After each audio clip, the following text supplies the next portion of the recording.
On a bitter winter night, Max limped along the icy sidewalks, every step a quiet testament to his pain as his chilled breath formed fragile clouds in the air.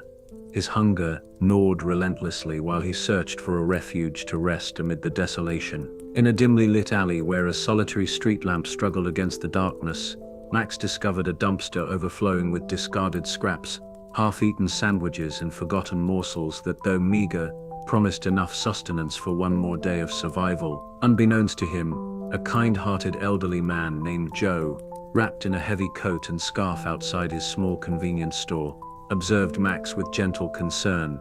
Joe, having seen his share of wandering souls over decades, found something uniquely dignified in the dog's cautious, soulful gaze. Drawn by a deep and unspoken compassion that had grown within him over countless lonely nights spent watching the world move indifferently by, Joe quietly slipped out of his small convenience store, the warmth of his interior a stark contrast to the biting chill that nipped at his cheeks as he stepped into the cold night. In that tender moment, his eyes, weathered by years of hardship and softened by enduring kindness, caught sight of Max, a stray dog whose very presence in the desolate, frost-bitten streets told a tale of struggle and silent endurance. Though Max had been conditioned by past cruelty to recoil at any hint of human contact, the gentle tone of Joe's voice, imbued with empathy and understanding, began to thaw the layers of fear that encased the dog's wary heart. With deliberate care born out of years of observing both life's cruel twists and the unwavering potential for change,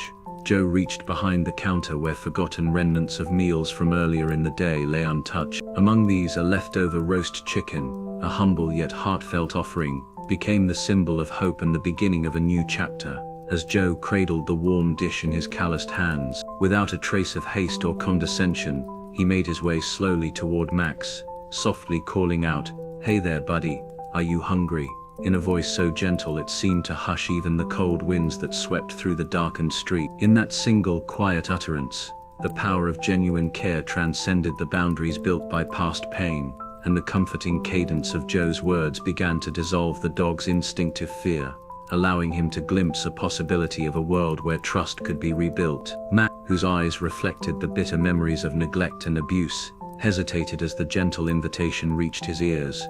Yet the soft, unwavering tone in Joe's call was like a beacon, amid the chilling darkness, a light that shone with promises of safety, warmth, and compassion, qualities that had long been absent from his life. Slowly, as if sensing that the cruelty of the past no longer held him captive, Max took his first cautious steps toward the outstretched hand, each movement a small victory over the shadows of his history. Joe, deeply aware of the preciousness of this fragile moment, lowered himself to the same level as Max, ensuring that his approach was imbued with neither fear nor force, but with a sincere desire to offer comfort and nourishment. The soft crunch of his footsteps in the freshly fallen snow mingled with the quiet murmur of his calming words, creating an atmosphere of gentle reassurance that enveloped the two, one human, the other canine, each having endured more hardship than most. As Max tentatively neared the offering, his nose twitched in response to the inviting aroma of the roast chicken, a scent that hinted at a life of simple, honest nourishment rather than the bitterness of neglect. With the air heavy with both anticipation and the unspoken promise of newfound connection,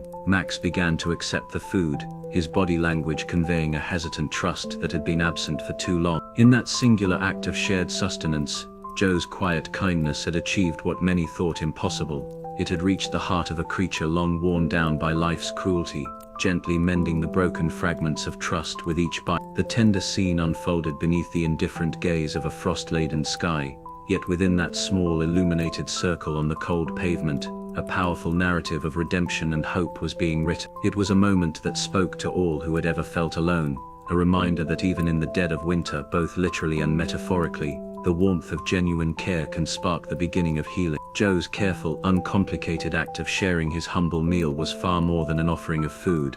It was an invitation to start anew, a silent pledge that from this night onward, no soul would be left to suffer unheeded in the cold. His gentle words, his careful steps and the simple compassion embodied in his act, transformed that bleak urban alley into a space of revival, a sanctuary where the scars of the past could gradually be soothed by the promise of a kinder tomorrow. Max, in accepting the chicken, was not merely satiating a hunger, he was in a small yet profound way, beginning to believe again in the possibility of care, of kindness, and of a future where love, however quietly given, could mend even the deepest wounds. And so, under the indifferent sky, and amidst the city's unyielding chill, a new bond was formed, one that echoed softly through the silent streets, as a testament to the enduring truth that even the smallest act of empathy, when shared from the heart, has the power to rekindle hope in those who have been forgotten by the world. As the bitter winds of winter continued to sweep through the quiet streets, Joe found himself thinking more and more about the dog he had encountered that night. Max, as he had quietly begun to call him. There was something about those eyes filled with sorrow and resilience that lingered in Joe's thoughts long after his shift ended. So the next evening, as the sun dipped below the horizon and the last of his customers filtered out, Joe set a simple plate of food near the side door of his small convenience store. It wasn't much, a few slices of leftover ham and a biscuit, but it was offered with sincerity. Joe didn't wait to see if the dog came. He simply left the food, turned off the lights, and went home. But from his window upstairs, he peeked through the curtain and saw a familiar shape moving cautiously toward the plate. Max had returned, and so it began. A ritual stitched together with patience, quiet evenings, and gentle hope. Each night, Joe placed a meal outside, always in the same spot, and each night Max came back. At first he would only come when the streets were deserted, and Joe was nowhere in sight. The sound of a distant door opening, or the creak of a floorboard, would send him retreating into the shadows. But over time the distance between them shrank. Max began arriving earlier, often waiting nearby as Joe set down the food, his body tense, but his tail offering the faintest of wags. Joe never rushed him, never spoke too loudly, and never made sudden movements. He understood that trust, once shattered, takes time to rebuild. Instead he spoke in low tones, telling Max about his day, about the quiet in the shop, about the strange dreams that sometimes visited him in the middle of the night. Though Max couldn't understand the words, the warmth in Joe's voice wove a thread between them, a thread Max cautiously began to follow. As snow fell softly on rooftops and frosted the window panes of Joe's small shop, Max grew brave. One evening, Joe sat on the stoop with a cup of tea in his hands, the food already laid out in front of him. Max stood a few feet away, his eyes flicking between Joe and the meal. Joe didn't move, just offered a slow nod and a gentle smile, and then Max stepped forward. His paws left small prints in the snow as he inched toward the plate. He ate slowly at first, stealing glances at Joe after every bite, trying to decipher the man's intentions. Joe remained still, murmuring softly now and then, like one would to a child awakening from a bad dream. That night, Max didn't disappear immediately after finishing his food. Instead, he sat nearby, just far enough to feel safe, but close enough to listen. The cold night air was thick with silence, but it was not an empty silence.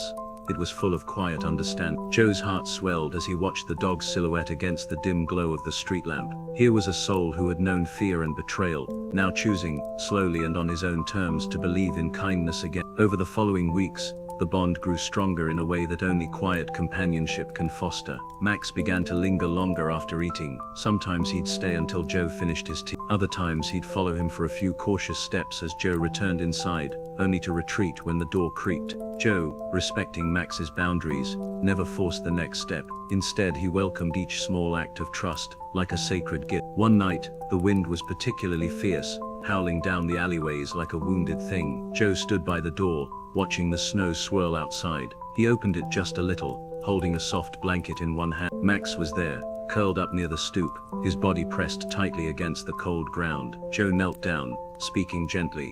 "You don't have to stay out here, not tonight." He laid the blanket nearby and stepped back. Max didn't move immediately, but as Joe closed the door and peeked through the window, he saw the dog cautiously inch toward the warmth and settle into it, his body finally relaxing. From that night on, the blanket stayed, and so did Max. Each visit came with more presence, Max sitting a little closer, his eyes meeting Joe's for a little longer. Joe began leaving a bowl of water beside the food, then later a soft towel to dry Max's paws. Max accepted them all with quiet dignity. He still didn't allow touch, not yet, but he no longer flinched when Joe came near. One quiet evening, as dusk painted the sky in gentle oranges and purples, Joe sat on the steps humming a song his late wife used to sing. Max, now a fixture outside the shop, tilted his head. "Listen." Joe smiled. "She would have loved you, you know," he said, his voice tinged with old sorrow. "She had a heart like yours, big, wounded, brave." Max let out a soft huff, as if responding. The sound made Joe chuckle. The first time in weeks. Maybe that's why you found me. Maybe we were both meant to fill the quiet places in each other's lives. With every passing day, the man and the dog, each carrying the invisible weight of grief and past wounds, stitched together a quiet companionship that required no grand declarations or sudden acts, just the slow healing rhythm of presence and care. Max still had moments of hesitation, moments when the past reached up and tried to pull him back into fear, but each time, Joe was there, with his steady hands, his quiet voice and his unwavering patience. The bond that had begun with a simple plate of food had grown into something sacred, a bridge built from brokenness, leading them both towards something warmer, something softer, something they both had almost forgotten existed. One evening, as the sky melted into soft shades of lavender and gold, the streets lay quiet beneath the hush of approaching night, and Joe stood at his usual spot outside the shop, holding a warm plate in his hands. Max, the once skittish stray who now returned each night like clockwork, lingered in the distance, half shrouded in the long shadow of the lamppost. Joe had come to recognize that posture, the slightly lowered head, the tentative pause, the cautious scan of surroundings, always alert, always on edge, as if expecting the world to betray him once more. But something felt different this time. The air was still, thick with the kind of silence that holds its breath just before something important happens. Joe set the food down gently on the same worn patch of pavement and backed away, settling down on the step just like he did every night. He didn't speak this time. He didn't hum or narrate his day.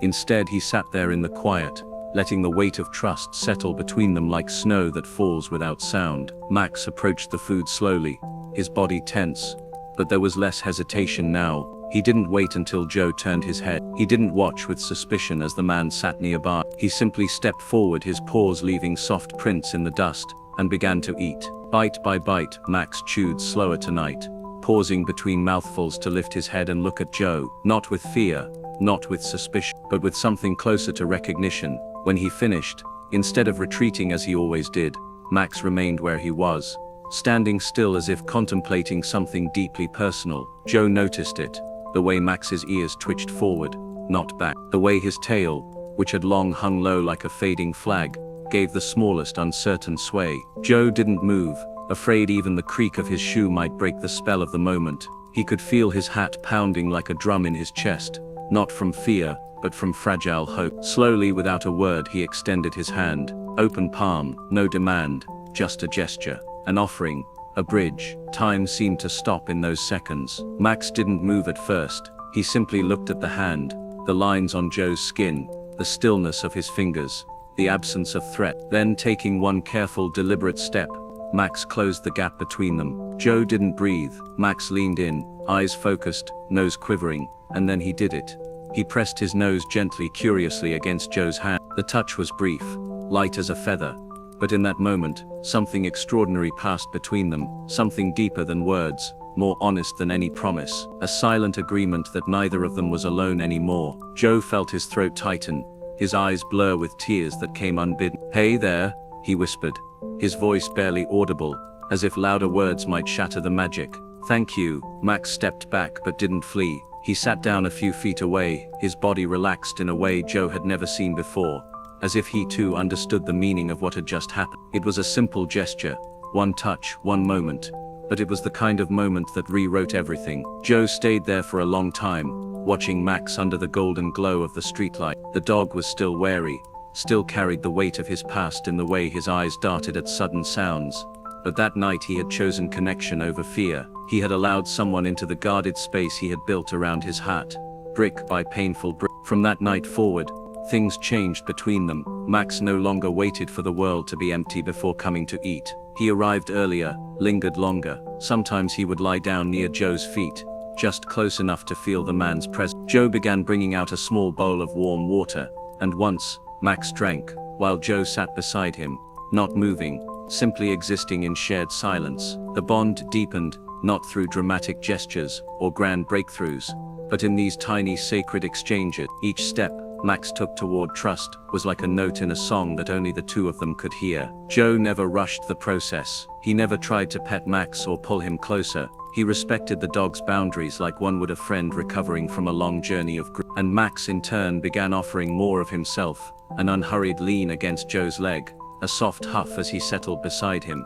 even a glance that lingered a second too long, as if saying, "I'm still afraid, but I'm trying." Joe often wondered what it had taken for Max to survive all he had, to keep going when so much had been taken from him. He didn't know the full story of Max's pain, but he saw its echoes in every flinch, every wary step, every hesitation. And because Joe had known his own loss, his wife's passing, the long quiet of an empty house, he understood the healing had to come slow, wrapped in patience and consistency. Sometimes healing looks like a meal left on the porch. Sometimes it looks like sitting in the cold, just to be near someone who doesn't know how to accept warmth yet. Max was beginning to accept it now, bit by bit. Trust was being rebuilt, not with force but with presence. And Joe, who had spent so many years waiting for someone to need him again, now found purpose in that slow unfolding. He talked to Max more after that night, not always with words, but with gesture. He began humming again, and when Max stayed nearby, he would smile to himself, knowing the dog found peace in the sound. And when the nights grew colder again, and Joe brought out a thicker blanket and placed it near the step, Max didn't hesitate to curl up on it. He didn't flee. The distance that once existed between them was shrinking, not because one demanded it, but because they both chose it over and over, night after night. That evening, that single touch of a nose to a hand, had been the beginning of something neither of them had expected, but both of them needed. It was the first step into a quiet companionship, rooted in shared silence, earned trust, and the kind of love that doesn't need to be spoken to be understood. And in that shared space, beneath the dim light of the city and the quiet hush of night, two wounded souls began to heal together. Over time, as the bond between Joe and Max continued to grow in quiet, unspoken ways, Joe began to worry about the cold winter nights that showed no mercy to the fragile or forgotten. Though Max had proven himself resilient, surviving alone in the bitter winds and icy shadows, Joe couldn't ignore the way the dog's body trembled after sunset, or how he curled into himself tightly just to preserve a bit of warmth. Every time Joe stepped out into the cold to find Max waiting, his breath puffing in the freezing air, something inside him ached. It reminded him too much of the way he used to feel after losing his wife. Lonely, cold, and holding on to nothing but the hope that someone would still see him. One morning after Max had eaten and wandered off to rest behind the alley, Joe stood in the back of the shop, staring at a small pile of old blankets and supplies he had meant to donate. The thought struck him gently but firmly, like a whisper from someone he used to know. Maybe you can do more. That evening, while the town slipped into its nightly silence, Joe took a worn but warm blanket and carefully laid it out behind his shop, just near the little corner where he'd seen Max resting before. He added a folded towel beneath it for padding, placed a small pillow, one his wife had sewn years ago, and beside it, a shallow bowl of water and a small note pinned nearby that read, "You're safe here." It wasn't for anyone to read.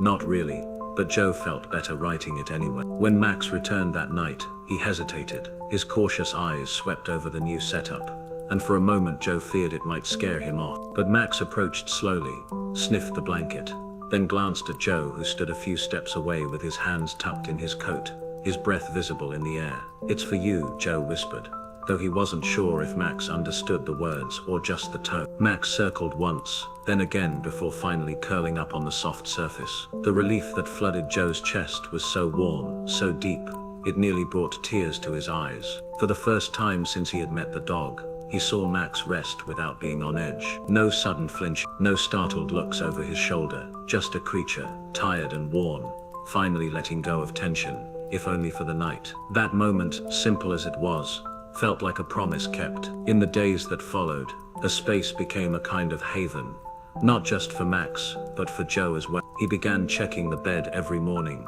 refolding the blankets, replacing the water, fluffing the pillow. If it rained, he rigged a plastic sheet as a makeshift roof to keep Max dry. If it snowed, he salted the ground around the area so Max's paws wouldn't freeze. And Max, once a ghost that slipped through alleys unnoticed, began to feel like he belonged. Sometimes he'd return to the spot even during the day, just to sleep or sit and watch the world pass by. And Joe, whenever he had a break, would join him, sitting nearby with a book, or just sipping tea, both of them content in the presence of someone who expected nothing but offered everything. Joe spoke to Max often, telling him about the store, the odd customers, the memories he carried like old coins in his pocket. He told Max about his wife, how she used to leave out food for the neighborhood cats, and believed that kindness was the most important thing a person could give. "She would have loved you," Joe said one evening, as Max lay curled in his nest of blankets, eyes half closed. "She believed that broken things aren't to be thrown away, they're to be loved harder." The dog stirred at his words, letting out a soft exhale that sounded almost like agreement. The act of creating that space, just a simple bed behind a quiet shop, did more than keep Max warm. It gave him something he hadn't had in a long time. A place that felt like his own, a corner of the world where he wasn't chased off or treated like a prop, a place where his past didn't define him, and his wounds weren't things to be hidden but honored. It was a place built not from charity, but from care. And Joe, through the consistency of his actions, through every meal laid out, every blanket smoothed, and every word spoken in that soft, steady voice, slowly helped rewrite the script of Max's life. No longer just the stray, no longer just the survivor. Max was becoming something else now, something better, a friend, a companion, a being who had known cruelty but was learning to trust again. Not because someone forced him, but because someone gave him the time and space to choose love on his own terms. As the winter deepened, the town around them buzzed with holiday lights and music, but Joe found his joy not in festivities, but in the sight of Max stretching luxuriously in his cozy bed. Each morning, rising slowly like he knew the day ahead would be safe, he began to look forward to those little rituals,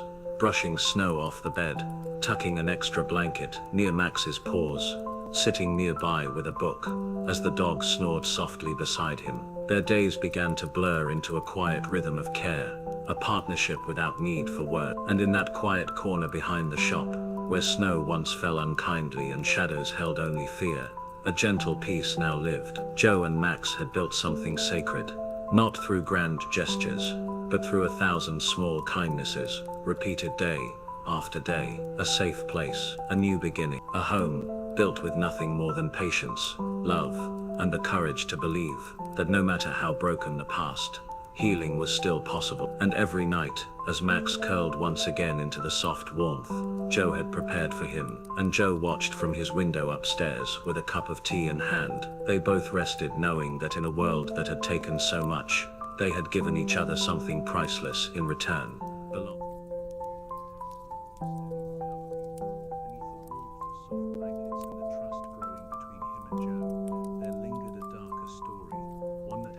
Spoken aloud, but lived in the silent flinches, the sudden stillness in his eyes when voices rose too quickly, and the way his ears would flatten, not just at loud sounds, but at certain tones, certain phrases, like echoes from a life he had once tried to forget.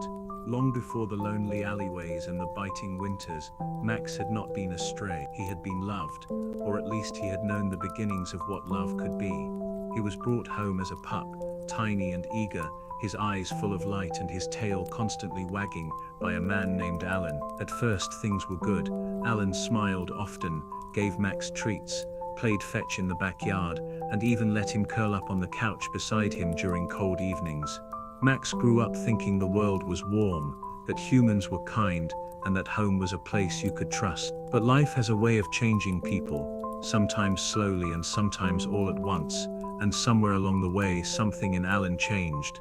It started with the silence, long stretches where the man who once laughed at Max's playful antics no longer spoke at all. Then came the long absences, the slamming doors, the smell of alcohol on his clothes, and the heavy sadness in the air that Max didn't understand but could feel settle deep in his chest. Alan had lost someone, his wife, the love of his life, and though Max didn't understand death, he understood loss. He understood the way Alan's eyes stopped lighting up, and how the house grew colder, not just in temperature but in spirit. The touches became rare, the smiles disappeared, and then the cruelty began. At first it was just indifference. Max would sit at the door, waiting eagerly for Alan to return home, only to be ignored or pushed aside. Meals were missed, walks stopped, but soon the indifference turned into something worse. Alan's grief had turned into anger, and Max, confused, loyal and helpless, became the outlet for all the pain the man couldn't speak. Harsh words were shouted where kind ones used to be. Heavy hands replaced gentle pet. There were nights when Max would cower in the corner, trembling, ears pinned back, not understanding what he had done wrong, only knowing that love had been replaced by something cold and punishing. The home that once meant safety became a place of fear, and yet Max stayed. Because dogs don't understand the why of pain the way people do, they only understand loyalty. He stayed because something deep in him believed Alan might come back, the real Alan, the one who once kissed his forehead and carried him in his arms. But that Alan was gone. One night after a particularly cruel outburst, after being shoved into the cold rain, left outside with no food and no shelter, something in Max finally broke. Not his spirit, not entirely, but the bond, the unshakable trust he once had in the man who raised him. With aching paws and a heart that still longed for love, Max walked away. He didn't know where he was going, only that anywhere had to be better than the cold, silent house that had become a prison. The days that followed were the beginning of a long, painful journey. Max wandered the streets, confused and hungry. People passed him by, some offering scraps, others yelling at him to leave. He learned quickly how to avoid danger, how to slip between shadows, how to read human eyes before they ever raised their voice. And still somewhere in him he carried the ghost of the home he'd lost. He didn't understand betrayal not the way humans do, but he felt it, in every ache of his bones, in every time he approached someone only to be met with fear or apathy. He stopped expecting kindness, he stopped looking for it, and then one day, he found the alley behind Joe's shop. It wasn't much, just a space between two buildings, a patch of cracked concrete, but it felt different. There was no shouting, no slamming door, just the faint smell of food, the soft hum of the street lamp, and eventually the quiet voice of an old man who didn't push him away. Joe never reminded Max of Alan. Where Alan had grown bitter and hard, Joe was soft and steady. He didn't reach out too quickly, he didn't expect too much. He let Max come to him, and slowly the cracks in Max's heart began to fill. Not completely, not all at once, but enough to take another step forward. Joe never asked about Max's past. He didn't have to. He saw it in the way the dog winced when someone dropped a box nearby, in the way he stared at his food before eating as if unsure whether it was really meant for him. Joe knew pain when he saw it. He carried his own version of it, the quiet grief of losing his wife, the loneliness that never truly left even in a crowd.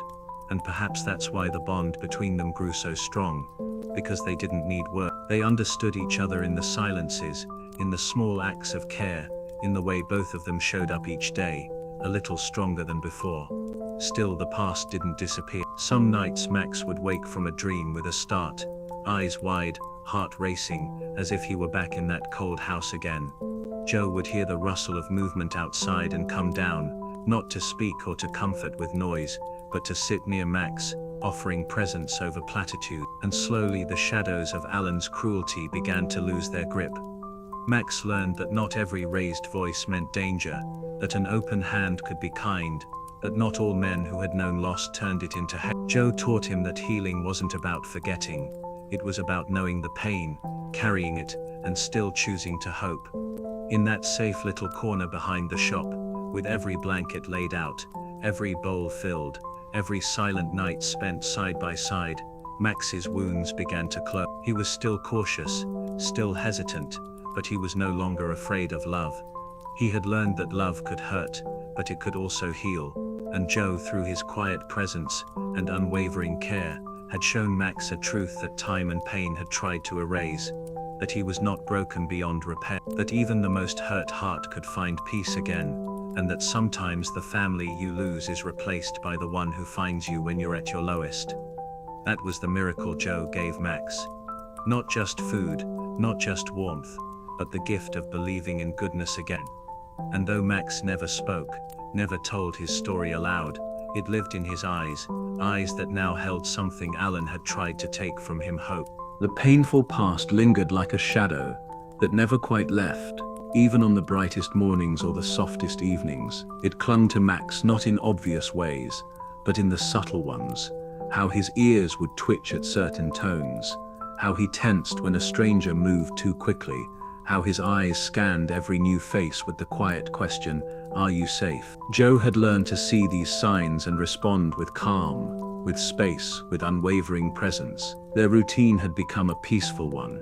Early morning walks through quiet streets, Slow strolls past the bakery where the owner sometimes tossed Max a piece of bread. Then a stop near the park where Joe would sit on the bench and Max would rest at his feet, occasionally lifting his head to sniff the breeze or watch passing birds. It was in these simple, ordinary moments that Max seemed most at peace, and Joe treasured them, guarding these slivers of calm like something precious, because he knew deep down that peace, once broken, took years to rebuild. That's why what happened on that particular day struck with such force, shattering the fragile quiet they had worked so hard to protect. It began like any other morning. The sun was rising, casting a golden hue over the sidewalk, as Joe and Max walked side by side. Joe carried a thermos of tea, and Max walked with his usual slow, steady stride, ears perked, tail relaxed, a picture of quiet confidence. They had nearly reached the corner near the bookstore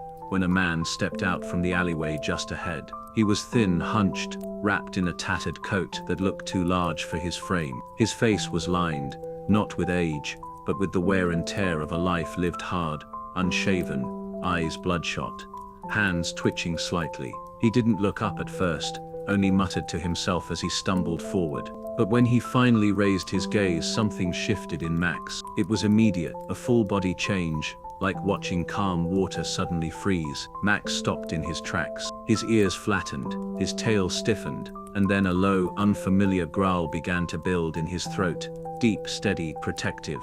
Joe was startled. Max had never growled like that before, not once, not at loud noises, not at shouting teenagers, not even at cars that honked too close. Joe instinctively looked toward the man, trying to understand what Max was reacting to. The stranger had stopped too. His eyes locked on Max, and for a second, just a flicker, something like recognition passed between them. Max took a step forward, planting himself firmly between Joe and the man. His body was tense, his head low, his muscles coiled. Joe could feel it, the old trauma rising in Max like a wave. He gently placed a hand on Max's back, not to pull him away but to steady him, to let him know he wasn't alone. The stranger blinked, his face twitching with confusion, and then muttered something that made Joe's stomach drop. "That you, boy?" The voice was raspy, barely more than a whisper, but it hit Max like a gunshot. His growl deepened, his lips curled back slightly, not in anger, but in warning. Joe stepped forward, shielding Max now, his protective instincts fully awake. "Do you know this dog?" he asked, his voice calm but firm. The man shrugged, eyes darting. Had one looked like him once, long time ago. Lost him. There was no warmth in the words, no apology, just a flat, disconnected statement that left the air heavy. Joe narrowed his eyes, his heart was racing. He didn't need to ask more, he could feel it. This was Alan, or someone just like him, someone from Max's past, someone who had once held the leash and then used it to hurt. Max had remembered, not with words, not with names, but with instinct, with the part of him that never forgot who had caused the pain. The silence stretched. The man took a step back, muttering under his breath, then turned and disappeared down the alley as quickly as he had come. Max stayed frozen in place, staring after him long after he was gone. Joe knelt beside him, whispering, "It's okay, he's gone, you're safe." But Max didn't move for several minutes. He was caught between now and then, between the warmth of his present and the icy grip of a past that refused to let go. Eventually, with a deep sigh, Max sat down beside Joe, leaning against his leg, not seeking comfort exactly, but anchoring himself in something steady. Joe wrapped an arm around him and held him close, understanding without needing to ask. That night, Max didn't eat right away. He lay in his bed behind the shop, eyes open, alert. Joe stayed with him, sitting beside the blankets, reading aloud from an old book, not because Max understood the words, but because the sound of Joe's voice had become a kind of balm. The next few days were quiet. Max was more cautious on their walks, more watchful, but slowly, the tension ebbed, and Joe, always patient, always present, let him move at his own pace. He knew trauma didn't vanish just because you'd left the place it happened. It lived in the body, in the memory, in the smells and sounds that suddenly brought it all rushing back. What mattered now was that Max didn't have to face it alone. He had a home, he had safety, he had and though the ghosts of the past still wandered the edges of his world, they could no longer harm him, not while someone stood beside him, ready to protect what had once been left behind. Joe promised himself that day, silently, deeply, that no matter who came from Max's past, no matter what story they tried to tell, Max would never go back to fear. He was not a stray, he was not broken, he was a survivor, and he was loved, and that, more than anything, would be the truth that shaped the rest of his life. Their encounter with the stranger in the alley, Joe found himself unable to think of anything else, his mind constantly circling the moment. Max had stood protectively between them, growling with a fear so raw and instinctive, it left Joe shaken long after the man had vanished into the shadows. It wasn't just a reaction, it had been recognition, deep and painful, drawn from a place inside Max that had never fully healed. That haunted look in the dog's eyes, the way his body stiffened, the silence that followed like a heavy fog.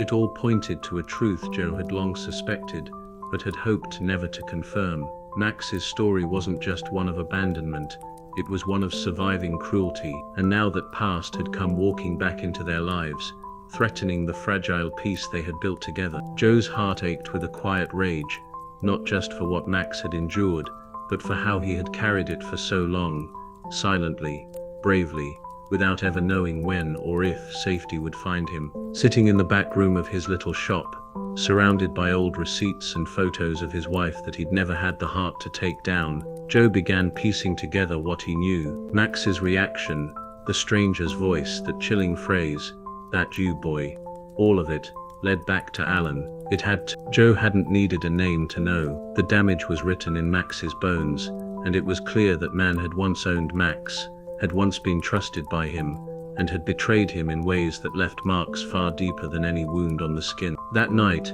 Joe lit a candle beside the photo of his wife and whispered aloud, "You'd want me to fight for him, I know you would." And from that moment, Joe made up his mind.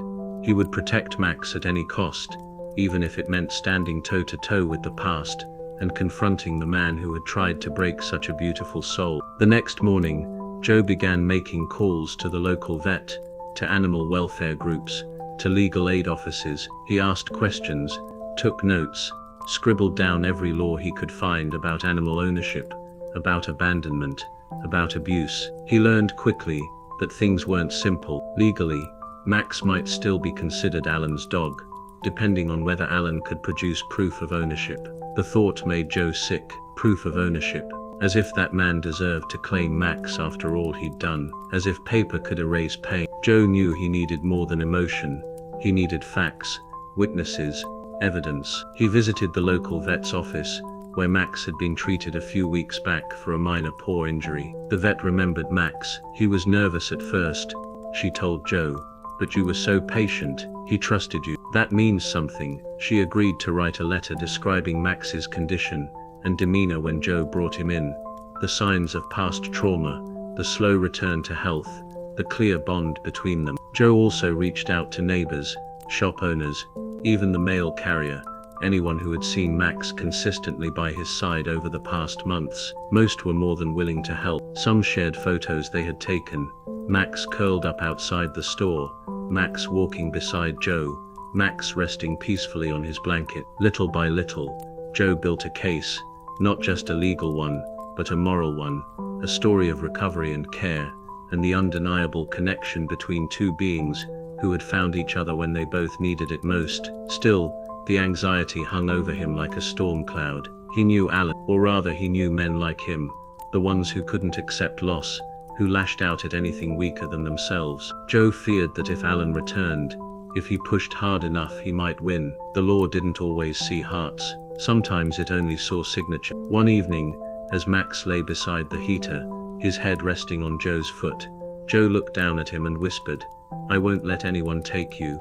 With the help of compassionate friends, a dedicated animal welfare advocate, and a steadfast lawyer, Joe embarked on a determined mission to gather every shred of irrefutable evidence that could expose Alan's cruelty and secure a brighter future for Max, the gentle soul who had suffered through unspeakable abuse. Every day, as the early light broke over the quiet town, Joe would make calls and visit familiar faces, neighbors, local shopkeepers, and even the mail carrier who had witnessed Max's transformation from a frightened stray into a survivor slowly regaining his dignity under Joe's unwavering care. Each conversation was filled with quiet empathy, as the witnesses recounted the subtle signs of Max's past, the way the dog flinched at sudden movements, the haunted look in his eyes whenever a harsh voice echoed in the night, and the lingering shudder at memories too painful for words. Joe's efforts did not stop at personal testimonies.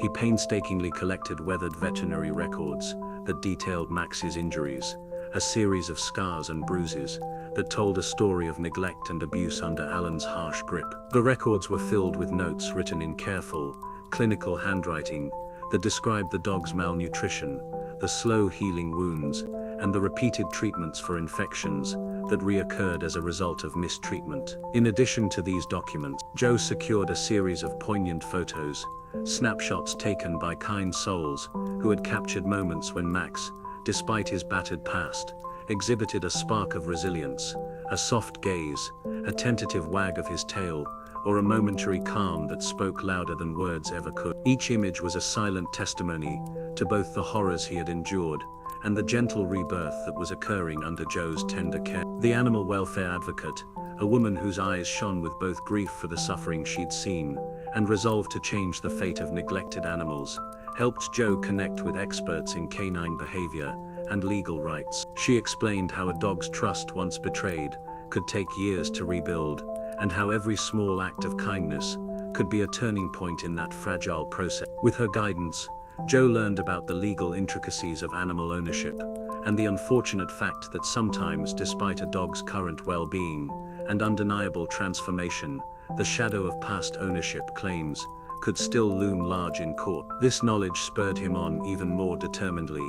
He recorded every detail of his daily routine, Max noting changes in behavior, improvements in health, and the moments when Max's eyes softened into expressions of cautious hope. His dedicated lawyer, whose steady presence and sharp mind had seen her through many battles in court, meticulously reviewed all the gathered evidence. She advised Joe on how to present the case, a narrative built not merely on emotional appeal, but on hard documented facts that painted a clear picture of neglect and abuse. Together they formed a timeline, from the earliest veterinary reports, showing injuries that correlated with specific dates of Alan's known outbursts, to witness accounts that described how Max's demeanor changed dramatically when he was alone with Alan, a man whose bitterness, born from personal loss, had turned love into a source of pain and fear. In late evening meetings, held in the back room of Joe's shop, amidst stacks of papers, printed photos and handwritten notes, the trio pored over every detail. They debated which witness testimony was the most compelling,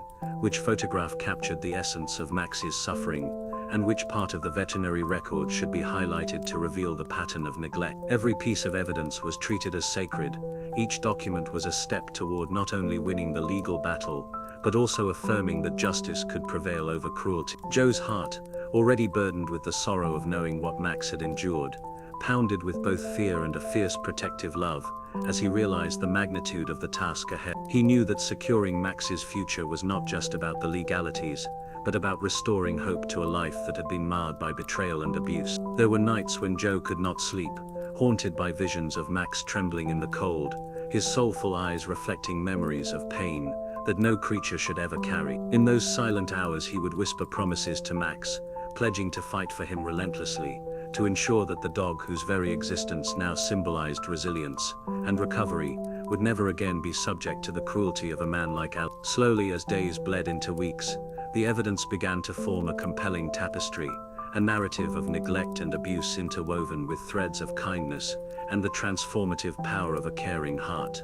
The community rallied too, inspired by Joe's determination. Several witnesses came forward with stories that confirmed what Max's battered body had already told him, that in the hands of Alan, love had been replaced by violence, and a once cherished pet had been reduced to a living reminder of what happens when cruelty goes unchecked. With every document signed, every photograph submitted, and every testimony recorded, the case grew stronger, a testament to the fact that the past, however painful, need not dictate the future. In every heartfelt statement, there was an undercurrent of hope, a belief that justice, though delayed, was within reach, and that healing was possible even after the deepest wounds had been inflicted. This overwhelming collection of evidence, a mix of cold facts and warm memories, served as both a shield and a beacon. It was a shield to protect Max from any further harm, and a beacon to light the way toward a more secure, loving home, where the scars of the past could slowly be soothed by consistent acts of kindness,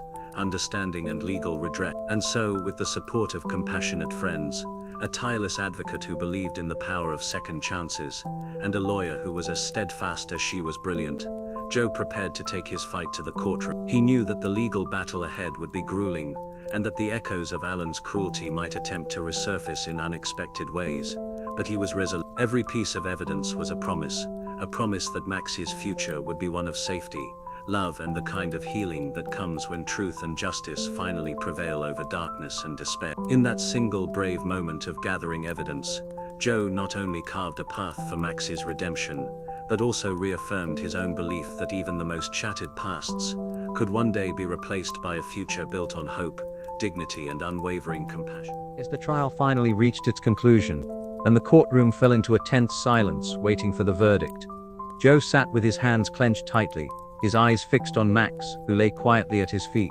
unaware of the legal weight his future balanced upon. The final days had been long and exhausting, filled with testimonies that pulled at old wounds, evidence that laid bare the cruelty of the past, and long hours where Joe relived every moment of Max's healing just to prove that love had triumphed over abuse. When the judge's voice finally rang through the room steady and calm, declaring that Alan's claim over Max was invalid and that permanent guardianship would be granted to Joe, it felt as though the entire air in the courthouse shifted. There was no cheering, no loud applause, just a wave of quiet relief that washed through everyone present. Joe closed his eyes, exhaled slowly, and looked down at Max with tears gathering behind his tired eyes. "It's over," he whispered, bending to gently stroke Max's head. "You're free now." The dog lifted his gaze, and while he couldn't understand the words, something in Joe's trembling voice made him lean in just a little closer, as if he too felt a chapter had finally closed. News of the verdict spread through the community quickly. It wasn't just a legal victory, it was a human one, a deeply emotional story that touched people in ways they hadn't expected. For many in town who had suffered their own quiet losses, widows who had buried husbands too soon, parents who had endured lonely hospital visits, veterans who had returned home to find the world unrecognizable, Max's story became a mirror, a symbol of pain survived and hope reclaimed. They saw in him the reflection of their own grief, their own fears and, more importantly, their own strength to keep going. Strangers began visiting the little shop not just for groceries, but to see the dog who had fought his way back from darkness. They brought treats, left notes, and often just sat for a moment outside the store, hoping to catch a glimpse of Max curled peacefully in his bed behind the counter. Children would press their noses to the glass and wave at him, their laughter spilling into the air like music. Elderly couples, walking slowly arm in arm, would pause to say, "He's doing better, isn't he?" And Joe would nod, always with a smile touched by emotion, and say, "He is, we both are." The shop, once a quiet corner tucked between aging buildings, began to feel like a place of renewal. A bulletin board was put up by the door where people started pinning notes of encouragement, drawings from kids, stories of their own pets lost and found, messages of gratitude for the reminder that healing is possible. Max, still shy with some strangers, began to grow more comfortable. He would now lie near the front window, watching the street with a calm curiosity, his once tensed body now relaxed, his eyes softer. Occasionally he would wag his tail when someone familiar approached, and once, to the surprise of everyone, he licked the hand of a little girl who knelt quietly beside him. The gesture brought tears to her mother's eyes, who whispered, "He trusts again." It wasn't just Max who had changed. Joe had too. The lines on his face still told the story of a man who had loved and lost, but his posture had straightened, and the sadness that used to linger in his eyes had been replaced with a steady light. He no longer went about his days in quiet routine. Now every task, stacking shelves, opening the shop, preparing Max's meals, felt purposeful. His life, once marked by a slow drifting from day to day, had gained meaning again, rooted in a connection that had pulled him out of his own silence. The trial had been more than a courtroom battle. It had been a declaration that the past does not have the final say. For Max, it meant never again waking up in fear, never again hiding from the sound of footsteps, never again waiting for a kindness that never came. For Joe it meant being someone's home again, being needed, being trusted. And for the town it meant remembering the power of small acts. How leaving food out for a stray, offering a warm blanket, or standing up when it would be easier to stay silent could build bridges, strong enough to carry the broken-hearted. One afternoon, a small ceremony was held outside the shop. It wasn't official or grand, just a gathering of neighbors, a few chairs, a table with lemonade and cookies, and a homemade sign that read "Welcome home, Max." People shared stories, laughter, and moments of quiet reflection. A local musician played a soft tune on his guitar. Joe stood with Max at his side, overwhelmed by the simple beauty of it all. When he spoke, his voice cracked, but he didn't apologize for the tears. "I didn't save him," he said, looking down at the dog who had saved him just as much. "We saved each other." That night, Joe lit a candle on his windowsill, a small tradition he and his wife once shared. He sat beside Max, who now lay curled up without fear, the soft flicker of the flame casting gentle shadows across the room. Outside, the world was quiet. Inside, there was peace. And though the scars of the past hadn't vanished, they no longer defined their lives. They were part of the story, yes, but no longer the whole story. The ending was being written anew each day, in wagging tails, in shared silence, in eyes that once held pain now filled with light. And in every person who passed that little shop, saw Max resting by the window and felt their hearts soften, the story lived on. A story of cruelty overcome, of justice served, of community awakened, and most of all of love, patient, persistent, and stronger than fear.